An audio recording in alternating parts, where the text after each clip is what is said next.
ជំរាបសួរបងប្អូនទាំងអស់គ្នាថ្ងៃនេះមករៀបផ្សាយតិចគឺចែកបន្ថែមបទពិសោធន៍នៃការលេងណា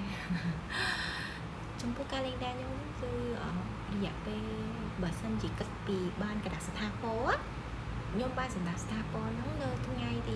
31ខែ10ឆ្នាំ2024ចា៎ហើយបើសិនជានិយាយពីការរស់នៅមិនចោះសម្រងណាគឺចាប់ដើមមានបញ្ហាហ្មងណាគឺខែ2ចូលថ្ងៃចូលឆ្នាំចិន2024ឆ្នាំតែមួយឯងហើយក៏ដាក់ពាក្យបណ្ដឹងគេដាក់ពាក្យបណ្ដឹងខ្ញុំណាគឺនៅថ្ងៃខែ4 2024សម្រាប់ថ្ងៃខ្ញុំភេទបាត់ហើយដូចថ្ងៃ20ជាងខ្ញុំអីទេចាហើយក៏ខ្ញុំបានដាក់ពាក្យបណ្ដឹងដូចគ្នាដាក់បណ្ដឹងសុំលេងនេះសុំធ្វើជាសុំសិទ្ធធ្វើជាអំណាចនេះបាននឹងចំពោះអ្នកដែលគាត់មានអត្តាស៊ីវិលតែបើសិនជាគាត់មានអត្តាស៊ីវិលនេះគាត់អាចទៅគុំសង្កាត់ដើម្បីគាត់ធ្វើលិខិតបញ្ចប់ការរស់នៅជាមួយគ្នាឬក៏តែចំណងអាពាហ៍ពិពាហ៍របស់គាត់ចឹងណាហើយនៅសុំសិទ្ធធ្វើជាអំណាចនេះបានដូចគ្នាព្រោះបើសិនជាមានកូនតែបើយើងអត់មានកូនអាហ្នឹងយើងអត់ត្រូវការធ្វើសុំសិទ្ធជាអំណាចនេះបានហើយការដែលយើងធ្វើលិខិតសុំប្តឹងធ្វើលិខិតប្តឹងទៅខាងតុលាការដើម្បីគាត់យល់ពីរឿងរបស់យើងអីចឹងណាអញ្ចឹងយើងត្រូវធ្វើគឺទី1ពាក្យដែលយើងស្នើសុំហ្នឹងគឺត្រូវមានតជាប័ណ្ណសភៅភាសាឬក៏សភៅស្នាក់នៅឬក៏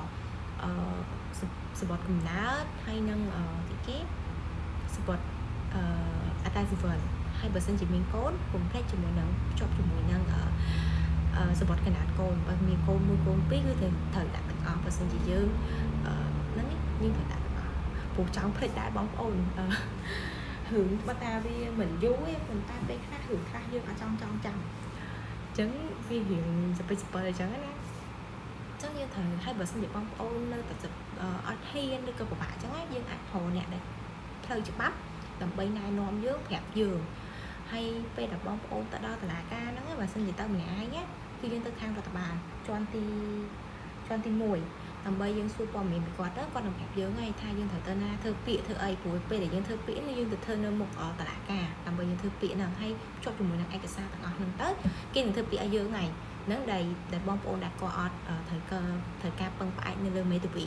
ហ្នឹងណាអញ្ចឹងយើងទៅធ្វើពាក្យនៅខាងមុខតុលាការហ្នឹងគេដឹងហើយយើងគាត់ប្រាប់គេថាបងខ្ញុំសុំធ្វើពាក្យប្តឹងសុំលេងលះអញ្ចឹងគេដឹងគេនឹងធ្វើឲ្យយើងរៀបចំឲ្យយើងហើយគេនឹងសួរមូលហេតុថាតើយើងសុំលេងលះដោយសារអីអីអញ្ចឹងណាហើយសុំសិទ្ធធ្វើអំណាចនេះបាយអីចឹងពីអញ្ចឹងទៅ